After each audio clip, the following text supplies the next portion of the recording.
말씀은 쓰러진 나를 다시 세워줍니다 라는 제목으로 하나님의 말씀 주님의 이름으로 대언해 드리기를 원합니다. 본인이 원하든 원하지 않든 간에 어쨌든 롯이라고 하는 아브라함의 조카가 소돔과 고모라 땅에 들어가는 순간부터는 그들은 그의 가족과 그 자신도 죄악의 영향권에서 벗어날 수 없었습니다. 물론 환경이 아무리 나쁘다고 해도 하나님 안에서 믿음이 투철한 분 같으면 정말 아무리 바다에 떠 있다 할지라도 빈 병이 아니고요. 병이 막에가 딱 막혀 있는 한은 아무리 수많은 태평양의 바닷물이 있다 할지라도 내 안에 들어오지 않는 한 사실 나에게 큰 영향을 줄 수 없습니다. 그렇지만 롯과 같이 믿음이 연약한 사람은요, 이런 죄악의 파도에 휩쓸리다 보니까 어느 순간에 조금 열려있는, 믿음이 그만큼 약하다는 얘기, 열려있는 틈새로 물이 들어오다 보면 자신도 모르게 그 죄악의 물이 내 안에 들어올 수 있는 것을 보죠. 그래서 우리가 믿음이 있다, 믿음이 없다라는 것은 우리가 이 세상을 살면서 너무나도 중요한 일이 아닌가 생각합니다. 소돔과 고모라 성을 처음 가게 되었을 때 롯은 그의 욕심만큼이나 그 소돔과 고모라 성을 보면서 만끽했을 겁니다. 와, 내가 생각했던 것보다 더 좋다, 더 멋지다, 더 화려하다. 그래서 자신의 어떤 모든 것을 만족시켜줄 만한 그런 도시라는 매력을 분명히 느꼈을 것입니다. 그러나 그 도시가 얼마나 악했는가를 우리는 한마디로 표현할 수 있죠. 하나님께서 유황불을 내리셔야 했을 만큼 그 도시 소돔과 고모라가 타락했고 사악한 도시였다라는 것을 우리가 잘 알죠. 그런데 문제는 이거예요. 사람들은 뭐 성경에서 악하다고는 하지만 뭐 다들 그렇게 사는 거 아닌가라는 생각에 악하다고 하는 것을 별로 그렇게 크게 비중을 두려 하지를 않는 안타까운 모습이 바로 우리가 사는 현대 사회일 수도 있습니다. 그러다 보니까 분명히 악한 것까지는 나도 알 것 같아. 그러니까 예를 들면 라스베가스라는 도시를 저는 여러 차례 식구들이 있다 보니 가보면 분명히 타락한 곳이에요. 그런데 그 타락한 곳을 보면서 똑같이 보면서도 어떤 사람들은 그냥 쾌락과 명예와 그 안에서 내가 얻을 수 있는 어떤 이익이 있다면 얼마든지 그곳에서 생활하는 것도 나쁘지 않을 것 같다라는 생각을 가질 수 있다는 겁니다. 이처럼 소돔과 고모라 속에 사는 사람들은요, 매일같이 죄를 먹고 마시는 문화 가운데서 하루하루를 아침부터 저녁까지 살아가야 합니다. 자, 그런데 그들 하루 이틀이죠. 환경이 아무리 좋은 것 같고요, 삶이 편한 것 같아도요, 역시 죄는 죄입니다. 죄 속에 빠져들어가다 보면 사람들이 느끼는 게 그래요. 처음에는 뭐 약을 하는 분들도 보게 되면 처음에 대마초 같은 경우도 그렇고 마약도 그렇고 처음에는 잘 모르고 그냥 좋은 감정만 받죠. 그런데 점점 빨려 들어가다 보면 몸이 많이 무너지는 것을 보게 되죠. 그러면서도 더 강한 것을 하면서 거기 쾌감에서 그 고통을 벗어나 보겠다라고 하는 욕심 때문에 결국은 사람들은 이 죄악에 대한 것이 점점 무뎌지는 것입니다. 그러면서도 한편으로는 어때요? 마음이 괴로워지는 거죠. 그러다 보니까 이 죄악에 깊이 빠진 사람들의 특징은 나중에 죽음으로 모든 것을 빨리 벗어나고 싶은 그런 유혹을 받는 것을 봅니다. 소돔과 고모라 성이 왜 망했다고요? 죄악이 관영했다고 되어 있잖아요. 성경은 죄악이 관영했다. 관영이라는 말은 어떤 거냐면 정확하게 표현하면 fullness, 가득 찬 거예요. 관영이라는 것은 물이 그냥 그 아구까지 가득 찬 상태, 그게 관영했다라고 표현하는 겁니다. 그러니까 죄악이 가득 찬 거예요. 이제는 더 이상 이제 거기에서 계속 넘치고 있을 뿐이지 모든 죄악이 너무나도 그 온 도시를 덮쳐버리고 만 것입니다. 자, 그래서 롯은 그 도시를 떠나야만 하게 되었죠. 죄악에 빠져 있다 보면 떠나고 싶은 마음은 있어도 선뜻 떠날 용기는 없어요. 왜냐하면 첫째, 롯도 나이가 적은 나이가 아니고요. 그러다 보니까 또 자기가 그 안에서 또 소돔과 고모라 성 안에서 나름대로 사업 기반도 있었을 것이고 또 사회적 관계도 분명히 맺었을 터이니 그것을 내려놓고 다 뒤로 하고 이곳이 죄악된 땅이기 때문에 나는 이곳에서 살 수가 없어 그렇게 믿음의 사람도 아니고 그래서 이 사람이 떠나는 일이 결코 쉬운 일이 아닙니다. 잘못된 길인 줄 알면서도 하루하루를 그저 끌려다니는 그런 안타까운 사람인데요. 그런데 우리가 롯이 그래도 그 사람이 신앙은 있었구나. 믿음은 우리가 우리가 물론 믿음을 판단할 수는 없어요. 저도 목사지만 성도님들의 믿음, 한 사람 한 사람의 믿음을 어떻다 저떻다 저분이 믿음이 좋다 뭐 높다 깊다 그렇게 제가 함부로 판단할 수 없는 것처럼 사실은 롯에 대해서도 우리가 판단하기가 참 어렵긴 하지만 그냥 성경적으로 놓고 볼 때 다른 믿음의 어떤 주님 앞에 서 있는 하나님의 일꾼들보다는 확실히 롯이라는 분은 지금까지 우리가 보던 것처럼 눈에 보이기 좋아하는 것을 탐하는 자 그러니까 그에게는 믿음이 없을 거라고 생각을 했습니다. 그런데 오늘 우리가 잠시 볼 수 있는 것은 그런 롯에게도 믿음은 있었겠구나 라는 생각을 갖죠. 그러면 어떻게 판단할 수 있는 거냐? 저는 그렇게 생각합니다. 믿음이라는 것은요. 자신에게 어떤 회개할 수 있는 기회가 주어졌을 때 잡을 수 있는 사람이면 하나님의 사람이라고 믿습니다. 하나님의 사람인 줄 알았는데 자신 앞에 놓여있는 회개의 기회를 잡지 못한다? 그 사람은 믿음의 사람이 아니라 감사하게도 롯은 믿음이 없는 줄 알았어요. 믿음이 없는 사람처럼 행동했고 탐욕자의 모습을 분명히 가지고 있었어요. 그런 가운데서도 그 타락한 도시 소돔과 고모라 성에 머물면서도 그래서 죄악이 더 깊이 반영되었을 거라는 생각은 있었는데 그에게 믿음이 있었다고 판단될 수 있는 것은 그가 하나님 앞에서 그 도시를 탈출할 수 있는 기회를 얻었을 때 그 기회를 붙잡을 수 있었다는 겁니다. 사랑하는 성도 여러분, 회개의 기회를 붙잡을 수 있는 자가 믿음의 사람인 것을 아시기를 바랍니다. 여러분 창세기 보세요. 19장을 보시면 오늘 우리가 20장 봅니다만 창세기 19장 14절에 이런 말씀이 나옵니다. 이 말씀은 곧 롯이 이제 자신들의 가정에 가서 이제 이 소돔과 고모라 성이 유황불로 멸망하게 될 것을 말하게 되죠. 그때 나타난 반응이 나타납니다. 죄송해요.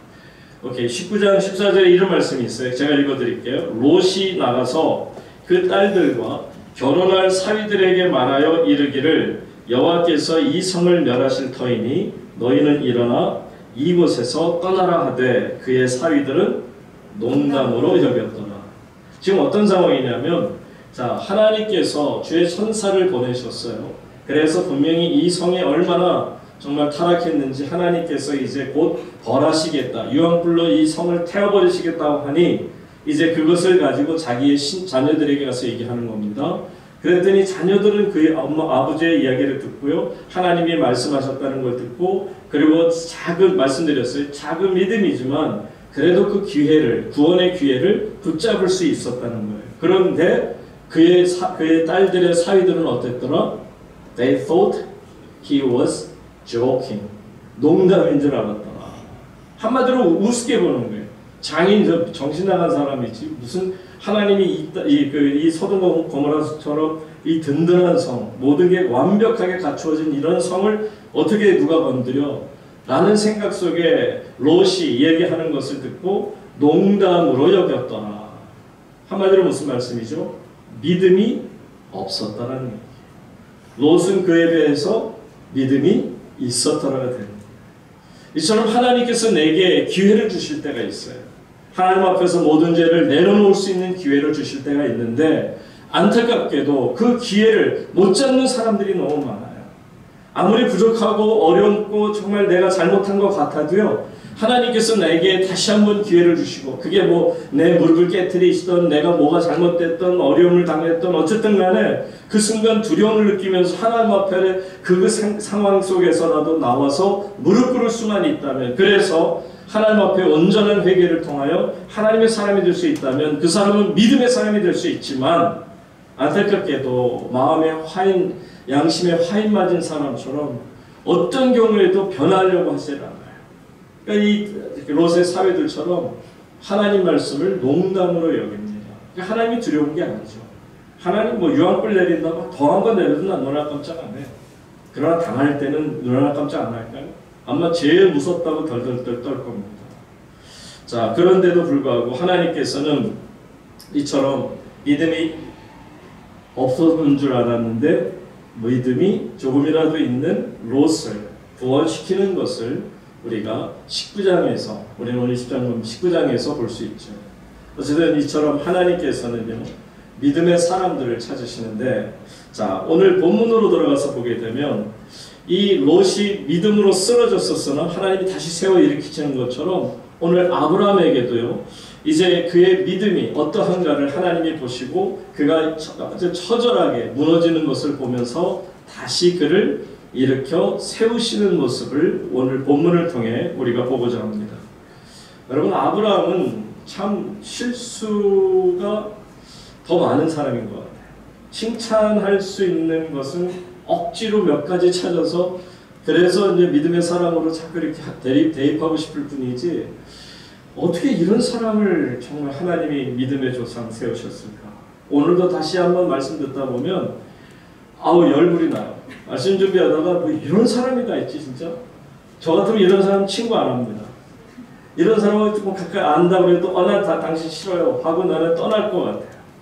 자, 그런데도 불구하고 하나님이 이 연약한 존재인 아브라함을 어떻게 대하시는지를 봅니다. 여러분, 아브라함이 믿음 생활한 지 지금 이제 오늘 이 20장 본문 나왔을 때 배경은 적어도 25년 되었어요. 여러분, 하나님의 특별한 은총과 사랑을 받고 25년이에요. 그냥 25년이 아니잖아요. 하나님의 사랑을 받고 여기까지 온 게 25년이나 되었단 말이에요. 그런데 그가 얼마나 많은 실패를 거듭하며 여기까지 왔느냐 말이죠. 여러분 잘 아시잖아요. 애굽에 가가지고 자기 사라 아내를 그 누이라고 속여가지고 얼마나 낭패를 보았는지요. 그런데 하나님이 그를 건져내 주셨고요. 하나님의 개입을 봅니다. 그런데 여러분, 오늘 본문을 보니까 오늘 본문을 안 읽었네. 괜찮아, 이제 읽으면 돼요. 오늘 본문을 저희가 읽었는데 정말 오늘 본문을 보니까 세상에 이럴 수가 없어요. 똑같은 데자뷰를 하나요? 똑같은 일이 그대로 지금 보여지고 있습니다. 자, 오늘 본문 말씀 한번 보겠습니다.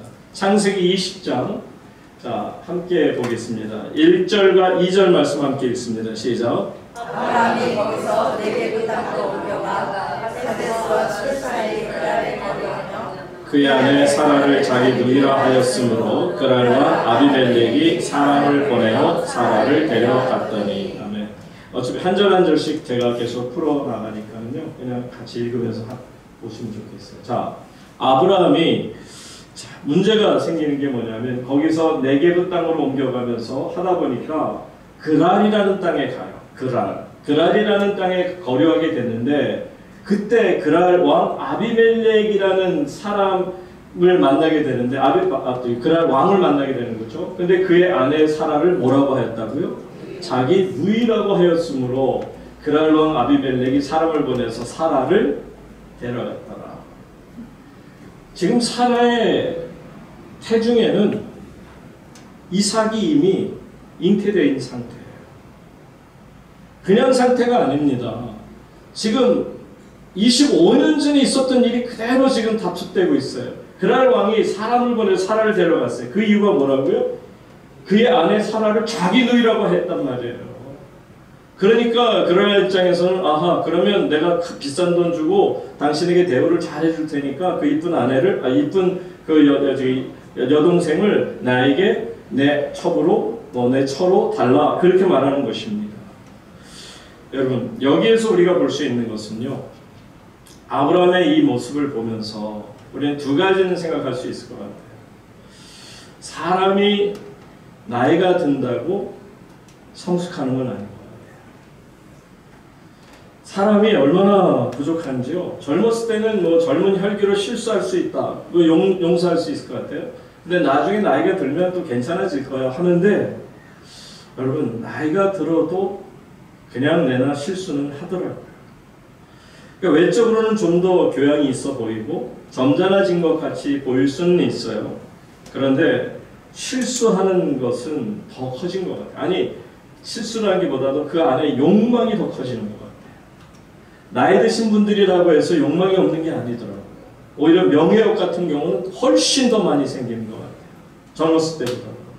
이처럼 그 사람 안에 들어가 있는 생각들, 취해지는 것이 나이가 드셨다고 없어지는 게 아닐 수 있다. 아브라함 나이가 이제 100세가 돼요. 그런데도 지금 이런 어처구니 없는 한심한 자의 모습을 보이고 있습니다. 두 번째는요, 사람 쉽게 안 변한다. 어떻게 이렇게 안 변할 수가 있을까요?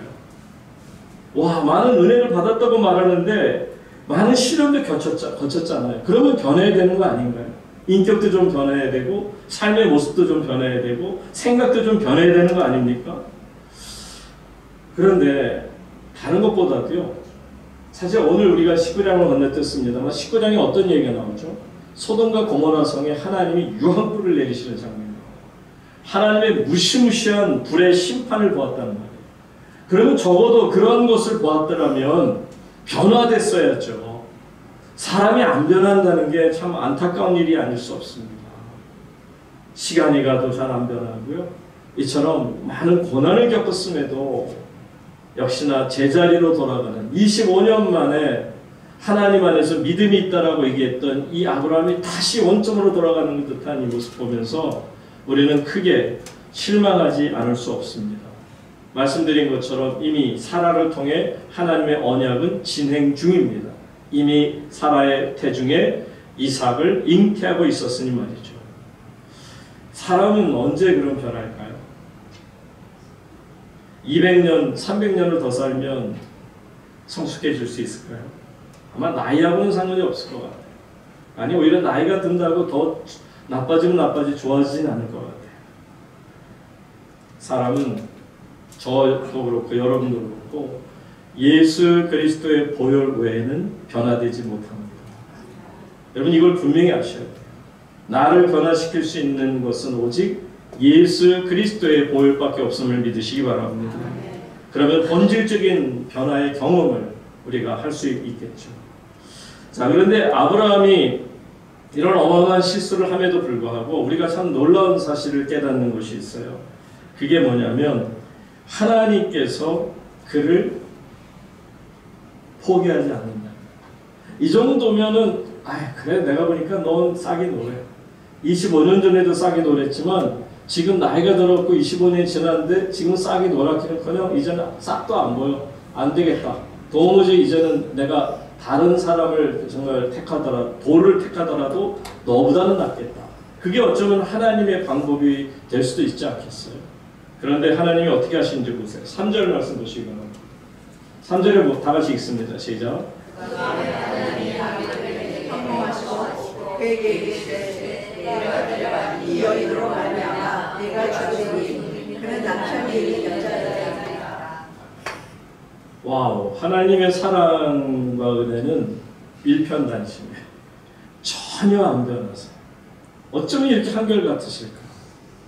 그래서 우리가 하나님을 신실하신 하나님이라고 부르는 것입니다. 하나님께서요, 이 신실하신 하나님이 결정적인 순간에 빵 하고 개입하시는 거예요. 가장 어려운 순간에 하나님께서 개입해 들어오시는 것을 봅니다. 분명히 아브라함이 실수했어요. 아브라함이 죄를 범했어요. 거짓을 말합니다. 그런데 하나님이 직접 개입하셔서 아브라함과 사라를 보호하시는 장면을 보세요. 여러분, 아브라함도 그렇고요, 사라도 그렇고요, 둘 다 똑같아요. 사라라고 뭐 아브라함보다 더 낫다도 없어요. 5절에 보면, 나중에 보면 5절에서 사라 역시 또 똑같이 거짓말하거든요. 그러니까는 그 부창부수예요. 그 남편의 그 아내 맞습니다. 똑같이 거짓말을 행하는 것을 봅니다. 그런데 하나님께서는 그것하고는 상관없이 아브라함과 이 사라를 지키시는 장면을 우리에게 보여주시죠. 자, 꿈에서라도 필요하면 나타나셔서 그랄왕 아비멜렉이 뭐라고 말하세요? 그에게 이르시되 네가 데려간 이 여인으로 말미암아 네가 어떻게 된다? 죽을 것이다. 그는 남편이 있는 여자다. 꿈이지만은 실제적으로 우리가 꿈을 꿀 때도 있잖아요. 실제와 같은 꿈을 꿀 때 얼마나 놀랐겠어요. 아비멜렉이라는 이 그랄왕이 아주 그냥 완전히 홍두깨라고요. 그냥 갑자기 정신을 잃어버릴 정도로 두려운 마음에 사로잡히게 됩니다. 4절 보세요. 4절과 5절에 하나님이 어떻게 개입하셔서 말씀하시는지. 아비멜렉이 그 여인을 가까이 하지 아니하였으므로 그가 대답하되 주여 주께서 의로운 백성도 멸하시나이까. 이 말은 나 아직 이 여인 건들지 않았다는 거예요. 아직 이 여인과 어떤 일이 없었다는 겁니다. 그렇기 때문에 내가 의로운 백성이라는 거예요. 나 나쁜 짓 아직 안 했어요. 나 의로운 백성 아닙니까? 그런데 아니 하나님이시라고 그러는데 그러면 하나님은 이렇게 의로운 백성도 막 죽이시고 멸하십니까? 여러분 여기에서 지금 이 아비멜렉이라는 사람이 얼마나 두려워하면서도 자기 할 말 다 하는 걸 보세요. 그러면서 5절에 보십시오. 그러면서 뭐라고 그러냐면 정확한 얘기를 하는 거예요. 아비멜렉이 거짓말하지 않습니다. 거짓말은 아브라함이 했죠. 사라가 했고요. 그런데 아비멜렉은 믿지 않는 자지만 그는 거짓말하지 않았어요. 이렇게 그대로 얘기해요. 그가 나에게 이는 내 누이라 하지 아니하였나이까 그 여인도 그는 내 오라비라 하였사오니. 그러니까 그 여인도 속인 거예요. 자기를. 사라도 거짓말, 아브라함도 거짓말. 그 부부가 사기단도 아니고 나한테 이렇게 거짓말을 칠 수 있습니까? 나는 온전한 마음과 깨끗한 손으로 이렇게 하였나이다. 여러분 믿음의 사람은 더러운 사람이다. 여기 보세요. 반대로 온전한 마음의 반대가 뭐예요? 지저분한 마음에 더러운 마음에 깨끗한 손의 반대가 뭐예요? 더러운 손이에요. 그러니까 믿는 자는 더러운 마음과 거짓된 마음과 거짓된 손, 더러운 손을 가지고 있고 나는 온전한 마음, 깨끗한 손을 가지고 있다고. 여러분 하나님께서 이런 얘기를 꼭 들으셔야겠어요. 근데 하나님이 나중에 이분들을 아비멜렉에게 할 말이 없으세요. 왜? 이가 얘기한 게 틀리지 않아요. 그러니까 6절 가서 보세요. 이렇게 아비멜렉이 항의하니까 하나님이 뭐라고 그러시느냐면 하나님이 꿈에 또 그에게 이르시되 네가 온전한 마음으로 이렇게 한 줄을 어떻게 했다? 하나님이 I know, I knew it. 내가 알고 있었어. 네가 그렇게 안 한 거, 너는 온전한 마음이고 저 아브라함과 사라는 더러운 마음이고 깨어진 마음이고 그리고 지저분한 마음인 거 나도 알고 있었어. 그 얘기입니다. 근데 내가 너를 막아 누구에게 범죄하지 않게 하기 위해서 내게. 하나님께서는요 기가 막히게 말씀하고 계세요. 네가 만약에 사라를 건드렸다면 그거는 사라를 더럽힌 게 아니야. 아브라함을 더럽히고 그에게 죄 지은 것이 아니야. 누구에게 죄를 졌다고요? 하나님이신 하나님에게 죄를 지은 거라고 그렇게 무서운 말씀을 하시는 거예요. 그런데 네가 그것을 더러운 죄를 범하지 않았기에 내가 그걸 알고 있단다. 네가 말하는 거 충분히 내가 이해해 줄게. 네가 아직 믿음은 없지만 온전한 마음과 깨끗한 손 가지고 있는 거 그것까지 내가 인정해. 여러분 이게 얼마나 망신입니까? 마치 내 부모님 앞에서 내가 엉뚱하고 더러운 짓을 해서 내 부모님이 욕을 다 당하고 해도 부모님이 할 말이 없어서 내 자식이 한 일이니까 할 말이 없어서 그래 네가 맞고 내 자식이 틀렸다. 그러니까는 그 다른 자식이 와서 그냥 그 자신의 아들에 대해서 막 욕을 해도 한마디도 못하고 찍소리도 못하고 부모가 돼갖고 그래 미안하다. 그래 네 말이 맞구나. 아이고 내 새끼가 잘못했네. 아이고 미안하다. 딱 그러고 있는 입장 아닙니까? 세상에 어떻게 하나님을 정말 힘들게 할 수 있는 거냔 말이에요. 이게 바로 아브라함이에요. 이게 믿음의 조상이라는 타이틀을 가진 그런 자가 모든 민족의 아비라 하는 자가 했던 엉뚱한 일들, 정말 어리석은 일이 바로 이런 겁니다. 그런데 하나님이 뭐라고 하시는지 보세요. 7절 말씀 다 같이 읽습니다. 시작. 이제 그 사람이 하나님을 올려버리라. 그는 선지자가 너를 올려버리니 내가 올려버리지 아니하면 너와 너희에게 산 자가 다 반드시 죽을 줄 알지니라. 하나님께서 욕을 다 당하셨어요. 십자가에서 예수님 욕 당하신 것처럼 이 아비멜렉이 하는 이야기를 정말 이 수치를 그대로 감내하세요. 그냥 다 받으세요. 그렇지만 하나님은 아닌 건 아니고요. 긴 건 기세요. 딱 얘기를 하세요. 그러나 이제 네가 충분히 네 마음 알았고 네가 힘든 거 알아. 그렇지만 그 사람의 아내를 돌려보내라. 그 이유가 뭔지 아니? 그는 누구라? 선지자라. 야, 세상에 선지자가 없어서 이런 사람들을 선지자라고 말합니까? 그런데 하나님은 선지자라고. 선지자라는 게 뭐예요? 결국 내가 기름 부은 자다. 내가 택한 자다. 결국 이들을 통해서 훗날 온 세상 인류를 구원할 메시아가 나오게 될 것이다. 그 말씀인 거예요. 그는 선지자다. 내가 기름 부은 자다. 그러면서 뭐라고 말씀하냐면 그가 너를 위하여 기도한다는 거예요. 그렇죠. 선지자니까 기도해야죠. 하나님께 택함받은 자니까 기도할 수 있잖아요. 여러분 기도에서 제일 중요한 게 뭔지 아시죠? 응답받는 거 아니에요? 여러분 기도가 아무리 화려하고 뭐 그냥 많은 말로써 화려하게 한다 해도 하나님이 안 들으시면 그건 아무 소용없는 거예요. 그냥 세상 물리는 꽹가리밖에 안 돼요. 그런데 기도라는 게 정말 하나님이 들으시는 기도라면 기도를 잘 못하고 어느려 상관없어요. 하나님이 들으신 기도야말로 가장 귀한 기도 아니겠어요? 그런 면에서 보게 되면 그가 너를 위하여 기도하리니 비록 그 사람이 정말 너에게 거짓말을 했고 너를 힘들게 했고 너를 어렵게 하는 어리석은 자이긴 하지만 그는 내게 선지자다. 그러므로 그가 내게 기도하게 되면 네가 살 수 있다는 거예요. 여러분 이게 하나님이세요. 그래서 사실 우리는 이해가 잘 안 가요. 그래도 좀 도덕적으로 윤리적으로 좀 반듯하고 누가 보더라도 최소한 지난번에 말씀드린 최소한 욕먹는 정도는 돼서는 안 되지 않겠어요?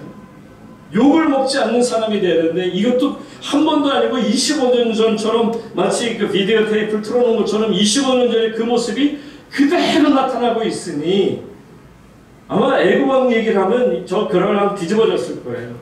아니 그렇게 그때 혼나놓고 또 왜 저 사람들 미친 거 아니야? 나 같으면 그렇게 못해. 꿈에 한번 꿔봐 그런 꿈 갑자기 나타나갖고 막 죽인다 그러는 거. 여러분 믿지 않는 자도 두려움을 가지고 있는데 어쩌자고 믿음이 있는 자가 두려움도 없느냔 말이에요. 그럼에도 하나님 말했어요. 그가 내게 선지자다. 내가 기름 부은 자다. 내가 택한 자다. 내가 구별한 자다. 그러므로 그가 너를 위해 기도하면 네가 살려니와 네가 돌려보내지 않으면 너와 네게 속한 자가 다 반드시 죽을 줄 알지니라. 하나님은 끝까지 아비멜렉에게는 미안함을 말씀하시면서도 그 죄인이요 부족하고 실수가 많고 또 거짓말하고 또 지저분한 이 아브라함과 사라를 끝까지 이는 내 새끼다. 여러분 내 새끼라는 게 그런 거예요. 여러분 여러분이 배 아파서 난 아이들 그래서 열심히 키운 아이가 조금 잘못해요. 그렇다고 버립니까? 에이 못 냈구나 버려요? 아니 말도 안 들어 버려요? 그럴 수는 없잖아요. 하나님이 왜 아브라함과 사라를 못 버리시느냐? 하나님이 낳은 하나님의 자녀인 줄로 믿습니다. 그렇다면 오늘날 하나님께서 낳은 예수 그리스도의 믿음으로 낳게 된 저와 여러분을 하나님께서 어찌 버리시겠습니까? 이처럼 하나님의 사랑이 이 부족하고 부족한 아브라함과 사라를 끝까지 포기하지 아니하신 것을 봅니다. 나이가 들었는데도 경험을 그냥 그 어려운 시련을 겪었음에도 또 죄짓고 또 한심한 모습을 보이는 이 사람들에게도 하나님은 끝까지 그들을 변화시키는 일을 이 아브라함과 사라를 변화시키는 일에 있어서 포기하지 않는 하나님. 여러분 하나님의 그 고집은 지난번에 말씀드렸죠. 우리가 생각하는 그 정도가 안 돼요. 여러분 인간의 고집이 세다고 그래도요 하나님 고집을 어찌 꺾겠습니까? 하나님은 한 번 마음을 정하신 일이면 불변하시는 진리이신 줄로 믿으시기 바랍니다. 하나님께서는 그렇기 때문에 쓰러진 나를 다시 일으켜 세워 주실 수 있는 겁니다. 계속 볼게요. 8절부터 10절입니다. 자, 그랬더니 아비멜렉이 하나님의 이 말씀에 따라 권면과 어떻게 보면 굉장히 두려운 이야기죠. 그랬더니 그날 아침에 일찍 일어나 모든 종들을 불러 그 모든 일을 말하여 주니 그들이 어땠더라? 저는 가끔씩 우리 크리스찬들보다도 미신 믿는 사람들이 믿음이 더 좋은 것 같아요. 무당이 당신 이거 안 하면 죽어. 당신 이거 빨리 하면 어떻게 돼. 당신 이렇게 하면 우환이 있어. 오히려 그 말을 더 사람들이 믿는 믿음이 예수를 믿는 믿음보다 더 강한 것처럼 느껴질 때가 있어요. 보세요.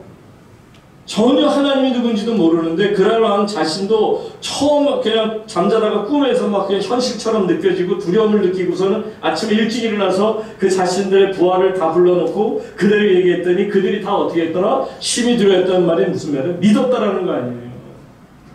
하나님이 존재를 깨닫게 되니까 두려울 수밖에 없었던 겁니다. 계속 보세요. 9절. 아비멜렉이 아브라함을 부르게 됩니다. 그리고서는 그에게 이르되 네가 어찌하여 우리에게 이렇게 하였느냐. 아 정말 창피해 죽겠어. 그죠? 내가 무슨 죄를 네게 범하였기에 네가 나와 내 나라가 큰 죄에 빠질 뻔하게 하였느냐. 네가 합당하지 아니한 일을 내게 행하였도다. 합당하지 않은 일, 잘못된 일, 더러운 일, 거짓된 일. 정말 부끄러워 죽겠어요. 부끄러워. 그리고선 10절에 다 같이 있습니다.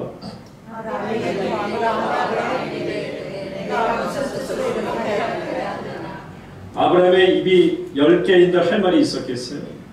100개인들 할 말이 있었겠어요? 왜냐면 구구절절 아비멜렉이 했던 이야기 중에 모난 게 있나요? 아비멜렉이 했던 얘기 중에 틀린 게 있나요? 하나부터 끝 10까지 다 맞잖아요. 그러니까 이 앞에서 그냥 들으면서도 찍소리 못할 만큼 정말 정확한 그런 질문을 던지고 있습니다. 네가 무슨 뜻으로 이렇게 했니? 내가 너한테 무슨 악한 일을 행했느니? 네가 나 때문에 손해본 게 있니? 분명히 말합니다. 근데 여러분, 그러면 아브라함이 정말 믿음의 사람의 정말 모습이 있다면 이럴 때 좀 내가 또 잘못했습니다. 그러고서는 뭔가 회개하는 심정으로 얘기를 하면 좋지 않았을까요? 근데 보세요. 11절부터 13절까지가 이 아브라함이 하는 얘기인데 이놈의 입을 한번 치고 싶어요. 아이고 이건 입이 아니고 조둥이 같아. 한 대 때리고 싶어요. 세 가지로 변명을 하는데 얼마나 정말 한심하냐 하면 보세요. 처음에 아브라함이 이르되 이곳에서는 하나님을 두려움이 없으니 내 아내로 말미암아 사람들이 어떻게 했다? 나를 죽일까 했다. 그 말이 뭔지 아세요? 여기는 하나님 두려워하는 사람이 없기 때문에 이 아내를 그냥 내 아내라고 했다는 내가 빼앗기고 죽임을 당할 것 같다. 그러니까 결국 뭐예요? 자기의 죄를 다른 사람들에게 전가하는 거예요. 아담의 후손이 맞아요. 자기의 죄를 인정하지는 않으려고 해요. 결국은 당신들이 나를 죽이려고 한다고 생각했기 때문에 내가 이렇게 했다는 거예요. 이 사람들이 죽이겠다는 말한 적이 있었나요? 여러분 보세요. 자신은 하나님을 두려워하지 않았었어요.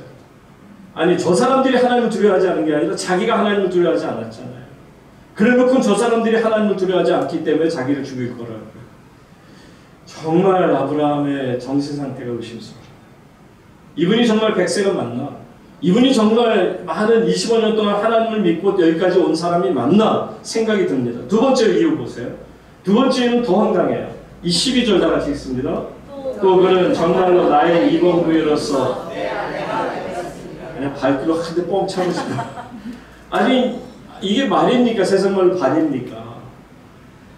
정말 어떻게 이렇게 끝까지 자기를 변명하고 이유를 대는지요? 저는 모르겠어요. 죄를 지을 수는 있어요. 그렇지만 남자가 정말 부끄러움은 느껴야 되지 않을까요? 부끄러움이 없는 것 같아요. 분명히 뭐라고 그러냐면 정말로 내 이동들이라는 거예요. 여러분 물론 혈연 관계에 있는 건 맞아요. 그런데 여러분도 아시잖아요. 사라가 아브라함의 누이입니까? 아내입니까? 여러분도 아시잖아요. 벌써 수천 년이 지난 지금에도. 그런데 이게 무슨 약입니까? 도대체가. 하여튼 끝없이 자기 합리화를 하는 아브라함. 이런 자가 믿음의 조상 될 수가 없겠죠. 세 번째 보세요. 그 다음에 또 뭐라고 그러는지. 13절에 이것도 정말 한심해요. 하나님이 나를 내 아버지의 집을 떠나 두루 다니게 하실 때 내가 아내에게 말하기를 이후로 우리의 가는 곳마다 그대는 나를 뭐라? 정말 나쁜 놈이야. 나쁜 놈. 더 이상 심한 욕은 할 수 없고 이런 사람이 다 있는가. 그냥 한마디로 뭐냐면 사라랑 나랑 그렇게 말을 맞췄기 때문에 그렇게 어느 곳에 가든지 우리는 누이로서 살아가고 있다. 그럼 누이로서 살아야죠. 정말 아브라함의 이 세 가지 변명 중에 하나라도 여러분들 볼 때 그럴 수도 있지 않나 하는 게 하나라도 있나요? 세 개 다 들으면서 정말 아브라함이 저렇게 말했다고? 성경을 이 장면을 잘 몰랐던 분들도 이 장면을 보면서 와 정말 믿음의 조상 아브라함 사람이 저렇게 변명했다고? 그것도 사람들 앞에서? 그 아비멜렉이 나쁜 감정으로 아니라 하나님의 두려움으로 이제 모든 걸 다 풀어주려고 할 때 왜 도대체 나한테 이렇게까지 했어 하면 죄송합니다. 그걸 끝났어야 되거든요. 정말 죽을 죄를 졌습니다. 끝나야 되거든요. 근데 죽을 죄에 대한 변명, 죽을 죄에 대한 어떤 사과가 아니라 변명합니다. 내가 솔직히 했다가 내가 죽을까봐. 당신이 하나님을 안 믿기 때문에 나를 죽일까봐. 내 누이가 맞거든요. 그리고 또한 여기 말하는 것처럼 우리가 서로 이렇게 입을 맞추었기 때문에 그대로 하는 것 맞거든요. 여러분, 하나님의 사람들이 거짓말을 하면 결국은 누가 욕을 먹습니까? 하나님께 원망하잖아요. 결국은 하나님께 욕이 돌아가는 겁니다. 요나가 하나님의 말씀에 불순종하게 될 때 요나가 탔던 배에 타는 사람들이 무슨 죄입니까? 아비멜렉이 오늘 하나님도 그가 죄가 없다고 분명히 말씀했어요. 온전한 마음을 가졌다고 인정하셨어요. 그러니 요나가 탔던 배의 사람들이 무슨 죄 때문에 죽어야만 했습니까? 그런데 하나님께서 요나를 토해내시는 것을 보십시오. 여러분, 이처럼 한국 사회의 모든 고통의 책임은 저는 우리 한국 교회에 있다고 생각합니다. 이렇게 한심한 변명을 늘어놓는 목회자들, 또 교회의 지도자들, 이들 때문에 아비멜렉 같은 사람한테 질타를 당하면서도 한국 교회는 더 이상 할 말이 없어요. 그런데도 보세요. 하나님을 두려워한다는 게 이런 거예요. 하나님 믿는 사람이 아니에요. 그런데 하나님이 두려워서요. 이렇게 행동합니다. 14절부터 16절. 아비멜렉이 양과 소와 종들을 이끌어 아브라함에게 주고 그의 아내 사라도 그에게 돌려보내요. 하나님의 역사가 이런 겁니다. 그리고 15절. 아브라함에게 이르되 내 땅이 네 앞에 있으니 네가 보기에 좋은 대로 거주하라. 땅까지 받아요. 그리고 16절까지 보세요. 16절 다 같이 읽습니다. 시작. 사라에게 이르되 내가 얻은 종들을 내 노력에게 주어서 그것으로 너와 함께 가는 여러 사람 앞에서 내 뜻을 살리게 하였노니 내 이름이 강하게 되느니라. 아비멜렉이 아브라함보다 훨씬 인격적으로 신앙적으로 좋은 것 같지 않으세요? 아브라함이 막 거짓말을 했는데도 그걸 어떻게 해요? 그대로 믿으니까 뭐라고요? 내 오라베에게 주어서. 네 남편도 아니에요. 네 말이 맞아. 그래, 그럼 네 말대로 어쨌든 뭐 아내든 뭐 누이든 간에 그러더니 정작 사라한테는 네가 누이로서 이걸 갖고 가라는 겁니다. 이러니까 전도가 안 되는 거예요. 요즘에 한국교회 성도들이 나아가서 노방전도를 할 때 과연 정말 길거리에 있는 사람들의 반응이 어떨까요? 와, 우리도 교회 한번 다녀보고 싶다. 그럴까요? 아니면 니네나 열심히 믿으세요. 그렇게 말할까요? 너무나 형편없는 인격자로 사는 그리스도인들이 너무너무 많아요. 내가 예수는 안 믿어도 당신같이는 안 살아. 그런 얘기를 듣는 크리스찬들이 너무너무 많습니다. 우리 예수 믿는 사람들에게는 가장 치욕적인 순간이 아닌가 생각합니다. 믿음이 없는 그랄로 아비멜렉은 오히려 하나님의 사람처럼 행동을 하고 있고요. 그리고 하나님의 사람이요 믿음의 조상이 된다고 하는 아브라함, 민족의 아버지가 된다는 이 사람은 전혀 비인격적이면서 유치하고 치졸하고 용기 없는 자의 모습을 우리에게 보여주고 있습니다. 어느 대학교 교수가 쓴 칼럼에 보니까 믿지 않는 한국 사람들이 교회를 바라보는 시각에 대해서 말합니다. 그게 뭐냐면 그 칼럼의 제목이 내가 기독교인이 되지 않는 이유. 그러니까 내가 기독교인이 되지 않는 이유는 기독교인들 보면서 난 예수 믿고 싶은 생각 없다라고 한다는 겁니다. 이처럼 사회적인 관점에서 나름대로 쭉 설명하는 것을 보면서 말 그대로 아비멜렉의 이야기를 듣고 반박할 것이 없는 것처럼 정말 우리 한국교회는 세상이 우리를 막 질타해도요 입이 10개, 100개라도 할 말이 없는 그런 상황까지 놓여 있게 되는 것을 보죠. 자, 그런데 끝으로 보시게 되면 애굽왕 바로의 왕일 때도 그런 수치스러움을 당하면서도 불구하고 똑같이 이 그랄라 아비멜렉에게도 이 당하는 바뀌지 않는 수치스러운 모습이 있음에도 불구하고 어떤 일이 벌어지는 것을 끝으로 17, 18절입니다. 다 같이 17절. 하나님께 기도하며 하나님이 아브라함과 아브라함과 여종을 출처가 쫓아가게 하셨으니 18절. 여호와께서 기도하며 아브라함의 아내 사라에게 아비멜렉의 집에 모든 태를 받으셨습니다. 자, 17절 보세요. 아브라함이 하나님께 기도하며, 아까 하나님께서 그러셨어요. 비록 비인격적이고 비윤리적이고 거짓말하는 이 한심한 치졸한 아브라함이지만 그는 내 뭐라고요? 선지자다. 내가 기름 부은 종이다. 그러니 그로 하여금 기도를 받아라. 그럼 너 살 것이다. 아니면 너 죽을 거야. 그랬더니 아브라함이 하나님께 기도했다. 이 말은 아비멜렉 기도를 받았다는 거예요. 아비멜렉이 위해서 하나님께 기도했더니 하나님께서 아비멜렉과 그의 아내와 여종을 치유하셔서 모든 태를 닫으셨는데 18절 그런데 출산하게 하시도록 회복하게 하셨다는 거예요. 누구의 기도를 들으셨다고요? 아브라함의 기도를 들으셨다. 참 재미난 사실이라고 저는 생각해요. 얄팍하고 도무지 신뢰할 수 없는 그런 아브라함 같은 인간, 저 사람이 어떻게 신앙이냐 하는 그 사람의 기도인데 저 같으면 그런 사람 기도 안 받을 것 같아요. 저런 사람 기도를 내가 왜 받아? 자기 스스로도 제대로 감당 못하는 사람의, 신앙도 없는 사람의 기도를 내가 왜 받아? 근데 여러분 보세요. 이런 아브라함인데도요, 하나님 말씀대로 기도했더니 하나님께서 그 아브라함의 기도를 들으시고 어떻게 하셨더라? 모든 일을 회복시켜 주셨더라. 모든 죄를 사해 주신 것을 말합니다. 그러니까 여기서 우리가 얻을 수 있는 결론은 이겁니다. 하나님은 인간의 실수와 연약함을 모르시는 게 아닙니다.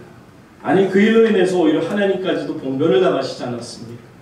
아비멜렉이라고 하는 믿지 않는 자에게까지 하는 말을 들으면서도 아무 대답 못한 만큼 그래 네 말이 옳도다 밖에는 못할 만큼 어처구니 없는 일을 당하셨습니다. 그럼에도 불구하고 아브라함과 사라를 끝까지 사랑하십니다.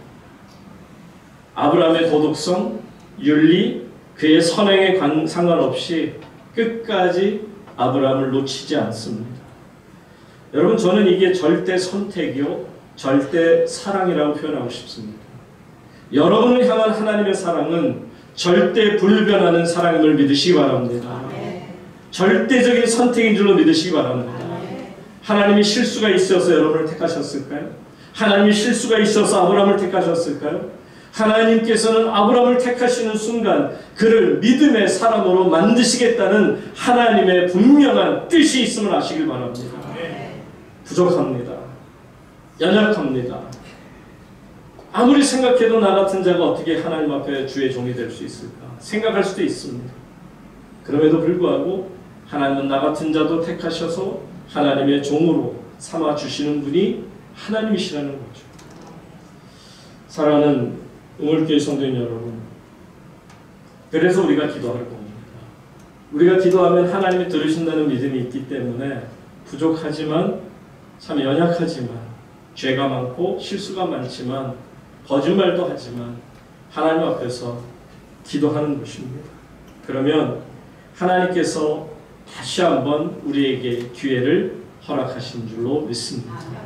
롯에게 기회를 허락하신 하나님, 믿음이 없는 아브라함에게 다시 한번 쓰러진 자를 세워 일으키는 그 하나님의 손길을 거절하지 않고 죄송합니다 하나님 하며 그 손을 다시 붙잡는 바로 아브라함의 이 믿음, 이것을 하나님은 그의 의로 보시는 줄로 믿습니다.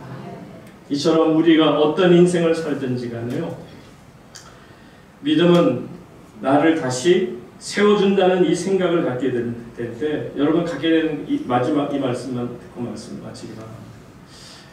여러분 만약에 여러분들이 지금 아브라함과의 믿음의 여행을 오늘까지 10번째 했거든요.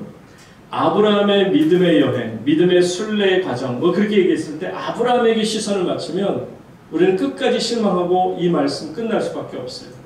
창세기가 끝나도 이삭을 바치는 일이 있어도 우리는 그냥 그게 마지막에 가서 잘못하다가 마지막 한순간만 이렇게 생각할 수도 있어요. 근데 여러분 아브라함의 믿음의 여행이라고 하지만요, 아브라함을 보지 마세요. 하나님을 바라볼 수 있기를 바랍니다. 이 연약한 자 아브라함이 믿음의 여행을 가는데 있어서 아브라함을 보면 우리는 실망할 수밖에 없다는 거예요. 또 실망하는 거예요. 인간의 냄새만 나는 거죠. 그런데 우리가 아브라함을 보지 않고 그 믿음의 여행을 할 수 있도록 그를 택하시고 부르시고 끝까지 포기하지 않는 하나님을 바라볼 수 있다면 여러분, 우리는 얼마든지 기다릴 수 있고요.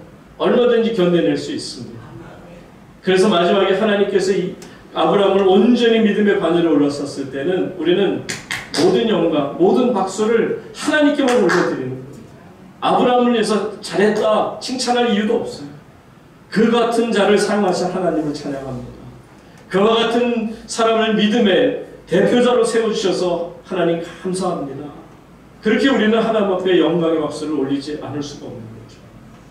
여러분들의 남은 인생이 하나님만 바라보며 그래서 다시 한번 쓰러진 나라도 다시 세워주시는 그 믿음, 이것이 온전한 우리에게 허락하신 믿음인 줄로 여러분들 마음의 문을 열고 받아들일 수 있기를 주의 이름으로 축원합니다. 이 시간 함께 기도하겠습니다.